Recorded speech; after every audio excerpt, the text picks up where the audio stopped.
For those of y'all who know, or maybe y'all don't know, on May 16th, 2025, 10 inmates out of the New Orleans Parish Prison escaped. And this shit's straight out of a movie. This shit's straight out of the fucking TV show like Prison Break or Prison Escape, whatever the fuck it's called. And it's low-key funny because I started watching Prison Break or whatever the fuck it's called like a month ago, and then I see this shit. And it's like, it's straight out the movie. Like they low-key copied like hella things from the movie. Like the part where they like take off the toilet from the wall and then how they got like help from the inside. It's just straight out the fucking movie. And then the main character in both of these, they buzzed their head right before. Like they knew exactly what they were fucking doing before they went in here. They went into this shit with the intention of fucking escaping. Like I know that shit for a fact. Like this Derek dude, the main dude that you're about to hear about, this dude's the main fucking character.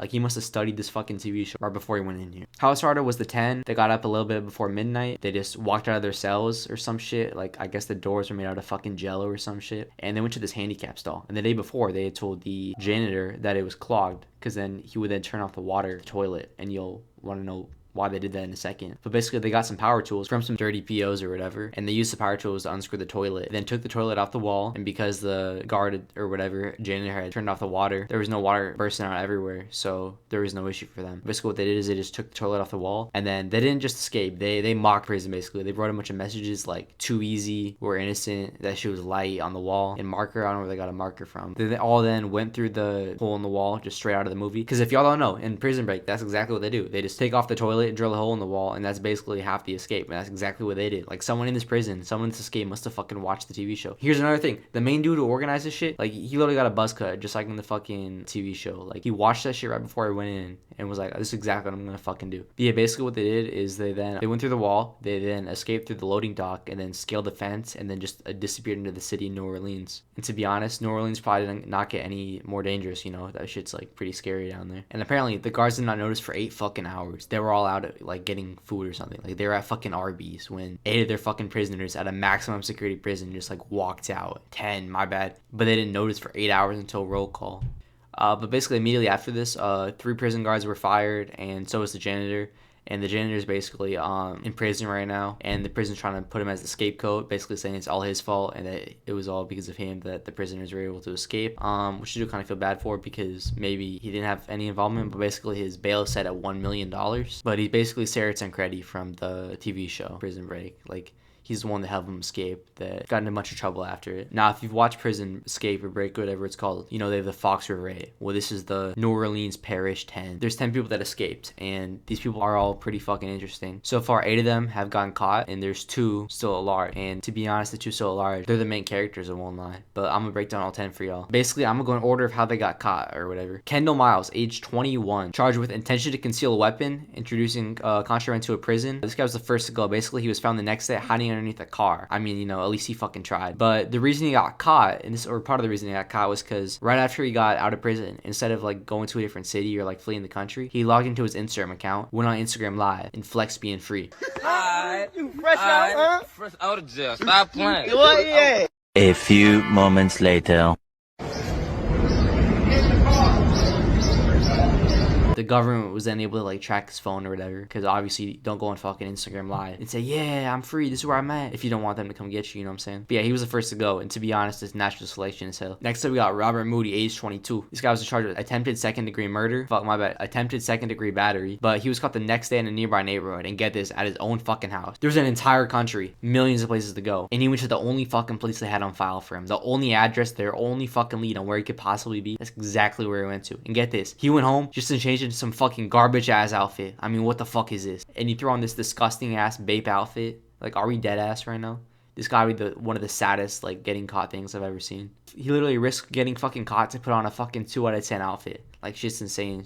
This picture would be tough as hell, but you fucking ruined it. How you not look tough in a photo of you getting arrested? That's hard to fucking ruin. But yeah, he was caught I think the next day. Alright, next we got Decon Dennis, age 24, charged with armed robbery, second-degree kidnapping, among 16 other counts. To be honest, this is where all the effort should have been going since the minute they found out they escaped. 16 other counts. They could have arrested him after maybe fucking 15 other counts of whatever the fuck he was doing. Second-degree kidnapping, armed robbery, and 16 other counts. Like, this dude was fucking doing the GTA campaign or something. He was captured for the same day as the other two on an intersection, but thank God that they got him. This guy, can you imagine like what this guy would have done to the country if he got more than like 2 yards away from the fucking prison? I mean, 16 charges is insane. Next, we got Gary Price, age 21, charged with attempted first-degree murder, simple assault, criminal damage, domestic abuse, battery, and assault with a weapon, and he was caught May 19th, 4 days after the escape. Not much to say. Corey Boyd, age 20, charged with second-degree murder, escaped captured May 20th, which is the day after the previous dude. Lenton Van Buren, age 27, charged with second-degree murder, caught on May 26th. Apparently, his 28-year-old sister, Lenika Van Buren, was also booked Friday in Jefferson Parish on a fugitive count and several traffic violations. What? I guess she was booked on several traffic violations. She ran a red light and now she's in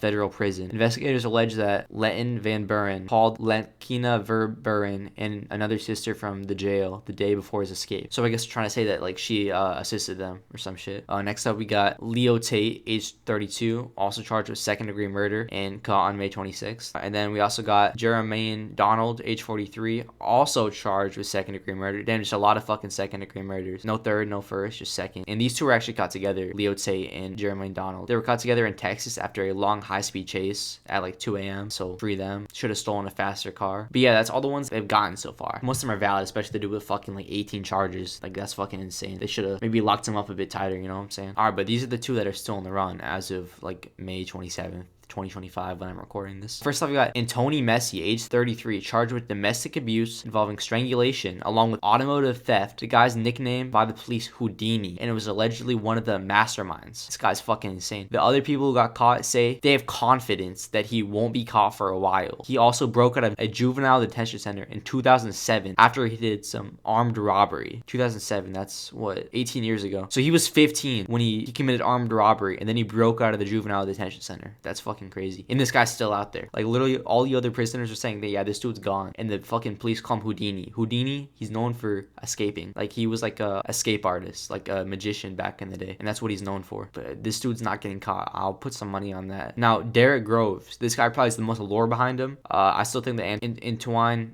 Messe still better likely of getting away than this dude. But this dude definitely is the most lore to him. Which is Derek Groves, age 28, also known as Wu, charged with second-degree murder. Basically, this dude's like the main character. His grandma Kim Groves reported a police officer, Len Davis, after she saw him beating up someone in the street. Now, the New Orleans Police Department, it basically got like investigated by the feds because it was just super corrupt, and this was a big part of it. His grandma like seeing this and starting like a chain of events. Basically, she reported a police officer. His name was Len Davis, and she saw him beat someone up in the street. The officer, Len Davis, found out that she had basically reported him, and he called up a drug dealer. Basically, he had a task force that was supposed to take care of all the drug dealers. They basically just paid him off to not do anything. So basically, he hit them back and said, hey, kill this lady for me, and I'll, keep protecting you or whatever. In his words, he said, that bitch I want dead. Basically, he was caught because the FBI had wiretapped him, but they didn't know if he was actually serious before the drug dealer actually killed her, which is some great work by the feds, and they wiretapped him because of this investigation. And it turns out he was behind several deaths. He was a big part of this like drug conspiracy thing going on in New Orleans with the police. He was sentenced to death, the police officer, but to this day he's still alive, even after Joe Biden requested that they speed along his death. But then basically back to Derek. In 2018, he fired an AK-47 type weapon at a Mardi Gras party, and 2 people were killed. They allegedly had ties to the cop that had killed his grandma,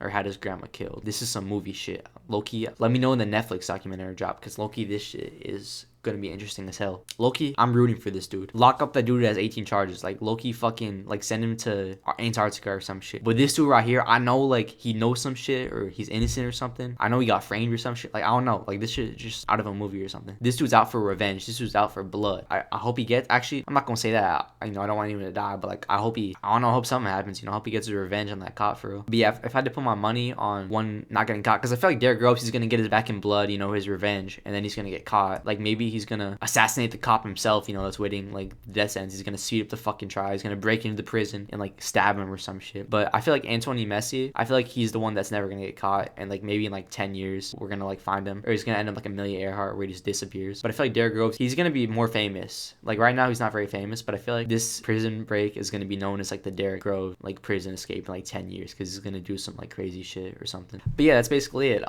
This shit's crazy. They had a lot of help from the inside. This shit does not happen every day. And they took that shit straight from the movie. Like America is like a fucking... America is basically a fucking TV show at this point. The news is basically like fucking... It's just a different episode every single day, you know what I'm saying? Like, shit's crazy. But anyways, yeah, thanks for watching. Yeah, like this shit.